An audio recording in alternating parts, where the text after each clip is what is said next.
শুনে খুশি হবে যে আমাদের এই অঞ্চলের মধ্যে এক সময় সিদ্দিক ভাই খুব নাম করা ছিল। এই অঞ্চলে বিএনপির সভাপতি ছিল, সেক্রেটারি ছিল, অনেক নাম করা ছিল। যে সিদ্দিক ভাইয়ের পরে মনে হয় আমাকে আবার আমানুল্লাহ আমান, জনাব আমানুল্লাহ আমান আমাকে আবার জয়েন্ট সেক্রেটারি বানিয়েছে।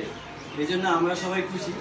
আমি নেতা হওয়ার জন্য ওইরকম কোনো চাহিদা ছিল না সিদ্দিক ভাইয়ের মতন, কিন্তু ওনার আমরা কষ্টের ভিতরে উনি ইচ্ছা করে আমার এই জন্য প্রথমেই ধন্যবাদ জানাই আমাদের কেরানীগঞ্জের মামাটি মানুষের নেতা জনাব আমানুল্লাহ আমানকে, এবং তার সাথে ধন্যবাদ জানাই যে আমাদের জনতার এমপি ব্যারিস্টার ইরফান ইকরাম আমার নবীকে, এবং পরবর্তী ধন্যবাদ দিতে আমার বন্ধু মানে শুভাকাঙ্ক্ষী যারা আছেন তাদেরকে, এবং আমার এই অঞ্চলের মা বইকে ধন্যবাদ জানাই।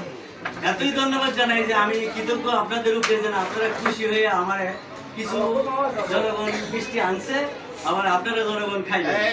বিশেষ করে বাচ্চা ভাই বৃষ্টি দিছে, বসিরও বৃষ্টি দিছে, আরো অনেকে কইছে কত মিষ্টি লাগবে, আফসারে কইছে যত লাগবে, আমি বাবুকে কইছি যত লাগবে পাঠাইবা, তোমার টাকার কোনো সমস্যা নেই। এখন আলহামদুলিল্লাহ এগুলি সমস্ত কিছু আপনাদের আন্তরিকতা, এই জন্য আমি কৃতজ্ঞ এবং আপনাদেরকে ধন্যবাদ। এই জন্য আমরা যে দোয়াটা করবো এবং আমাদেরকে আমরা সহিভাবে আমার কাছে যে দায়িত্ব দিয়েছে এই দায়িত্ব পালন করতে পারি এবং আপনাদের সেবা করতে পারি। যদি আপনাদের উপকারে আসে তাহলে আমার নেতৃত্ব কাজে আসবে, আর যদি উপকারে না আসতে পারি তাহলে আমার নেতৃত্ব এই নেতৃত্ব আমিও চাই।